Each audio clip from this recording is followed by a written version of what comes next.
All right. In fact, we're getting more news right now of the suicide note that was recovered from this driver of a Karnataka bureaucrat. My colleague, Deputy Editor Rohini Swami is joining us live on that story. More details now coming out. In fact, Rohini, you have that suicide letter in your possession.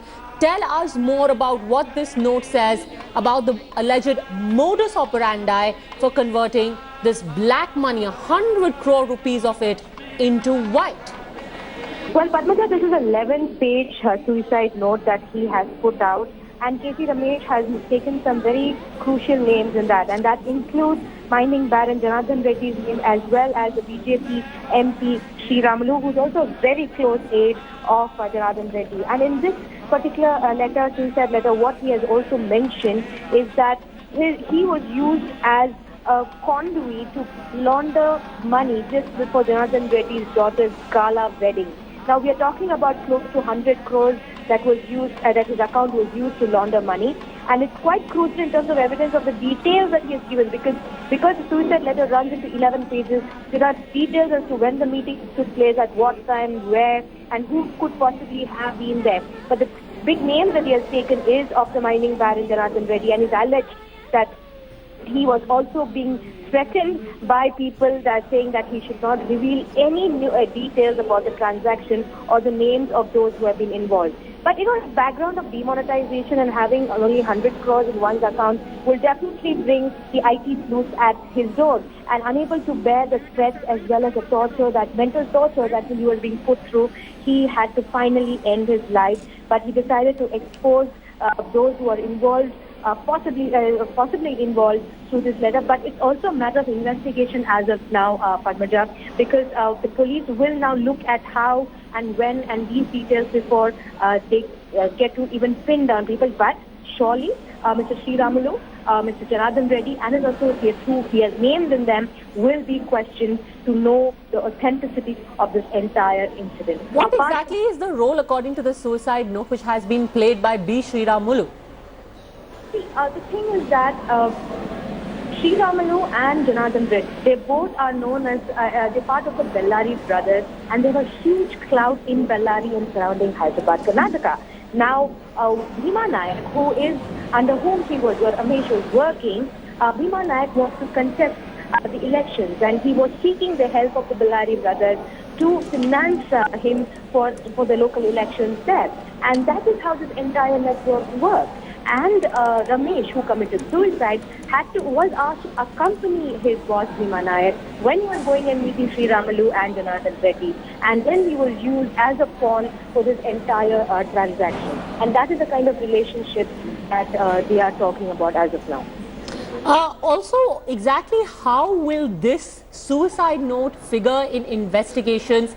Is there any corresponding or supporting evidence that the police has managed to get to even substantiate some of these claims, and because they are again such powerful people, made in the suicide note?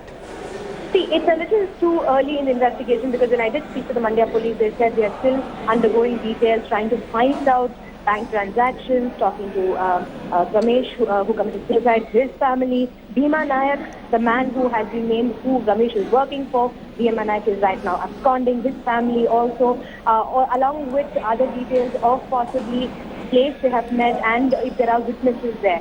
So they will also be questioned, but it is a little too early to possibly come down to any kind of conclusion, and that is what the police said. They said, wait, we should wait and watch as to how they would possibly unearth more truth and details about it. But let me also tell you that there is a possibility, because big names are involved in this, that the Karnataka state government may look at handing this over to the CID for detailed investigation. All right, just stay with me, Rohini, because earlier we spoke to leaders of the Congress and the BJP about the allegations made in the suicide note. Here's what they told us.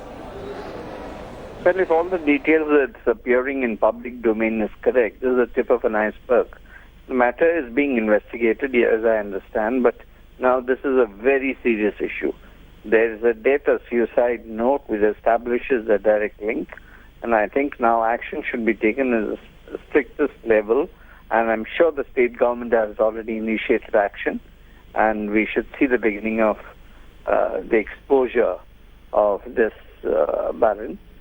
And it would be in consonance with action that our Prime Minister says he would do, because the link-ups would be very clear. We would like to know from the government how many more are these cases that are going to emerge in this Operation Black Money.